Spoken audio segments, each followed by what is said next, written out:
নমস্কার বন্ধুরা, মিনু কিচেনে তোমাদের সবাইকে স্বাগতম। আশা করছি তোমরা সবাই অনেক ভালো আছো।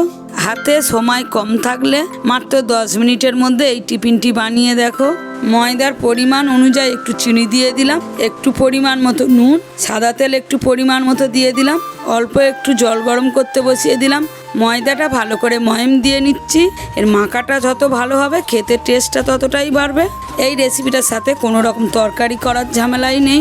বাচ্চাদের স্কুলের টিফিনে কিংবা অফিসের টিফিনে দিলে খেতে খুবই ভালো লাগবে। রোজ রোজ একই টিফিন দেওয়ার থেকে একদিন এই টিফিনটা বানিয়ে দেখো, ওদের খুবই ভালো লাগবে। ময়দাটার মধ্যে আমি একবারেই জল দিচ্ছি না, আমি অল্প অল্প করে জল দিয়ে দিয়ে মাখছি, এতে মাখাটা খুব ভালো হবে। এইভাবে সমস্ত ময়দাটা মেখে নিয়ে কিছুক্ষণের জন্য ঢাকা দিয়ে রেখে দিলাম। ময়দাটা মাখার সময় তোমরা চাইলে একটু বেকিং সোডাও ব্যবহার করতে পারো। দুটো পেঁয়াজ কুচিয়ে নিচ্ছি মিহি করে, পরিমাণ মতো একটু ধনেপাতা কুচিয়ে নিচ্ছি মিহি করে। এই রেসিপিটা বানানো খুবই সহজ এবং খেতে এতটাই সুস্বাদু যে একদিন বানিয়ে দিলে পরের দিন আবার খেতে চাইবে। গরম প্যানে অল্প একটু সাদা তেল দিয়ে কুচিয়ে রাখা পেঁয়াজটা দিয়ে হালকা একটু ভেজে নিচ্ছি। বেশি ভাজলে টেস্টটা কম হবে। এই রেসিপিটা পারফেক্ট বানানোর জন্য পেঁয়াজটা একটু হালকাভাবে ভেজে নিতে হবে। হালকা ভেজে পেঁয়াজটা তুলে নিলাম। প্লিজ এই রেসিপিটা তোমরা সম্পূর্ণ দেখো, তোমাদের অনেক ভালো লাগবে। 10 মিনিট পরে ময়দাটা অনেকটাই নরম হয়ে গেছে।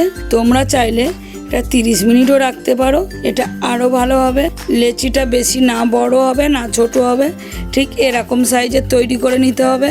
সমস্ত লেচিগুলো আগের থেকে একই রকমভাবে তৈরি করে নিচ্ছি, এতে বানিয়ে নিতে সুবিধা হবে। অল্প একটু ময়দা দিয়ে রুটি বেলার মতো বেলে নিচ্ছি, ঠিক লুচির থেকে একটু বড় হবে। সমস্ত লেচিগুলো আগের থেকে বেলে রাখলে এতে রেসিপিটা বানাতে সুবিধা হবে। একটু ঝাল ও কালারফুল হওয়ার জন্য সাথে একটু কাশ্মীরি লঙ্কার গুঁড়ো ও সাদা তেল দিয়ে একসাথে করে ভালো করে মিশিয়ে নিচ্ছি। নিয়ে বেলে রাখা রুটিটার মধ্যে ঠিক অল্প অল্প করে এইভাবে দিতে হবে হাত দিয়ে দিয়ে। হালকা ভেজে রাখা পেঁয়াজগুলো অল্প অল্প করে ছড়িয়ে দিয়ে সাথে একটু করে ঝুরি ভাজা ও অল্প একটু ধনেপাতা কুচি দিয়ে দিলাম, যাতে এই রেসিপির টেস্টটা আরও একটু বেড়ে যায়। রুটিটার ঠিক 2 ধার এরকমভাবে মুড়ে নিতে হবে চেপে চেপে। এই রেসিপিটা তোমরা চাইলে পেঁয়াজ ছাড়াও বানাতে পারো, তাতেও খেতে ভালো হবে। ঠিক একদম বাটি সাপটা পিঠের মতো দেখতে হবে। চেপে চেপে এইভাবে নিয়ে একদম ঠিক মাঝ বরাবর কেটে নিতে হবে।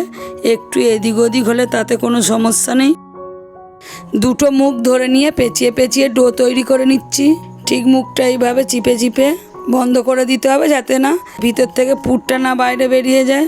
ভালো করে চেপে চেপে মুখটা বন্ধ করতে হবে, তা নাহলে বেলার সময় পুরগুলো বাইরে বেরিয়ে যাবে। ডোগুলো দিয়ে ঠিক এই রকম লেচি তৈরি করে নিচ্ছি।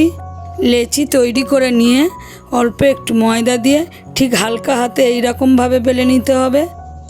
বেশি চাপ দিলে পুরটা বেরিয়ে যেতে পারে।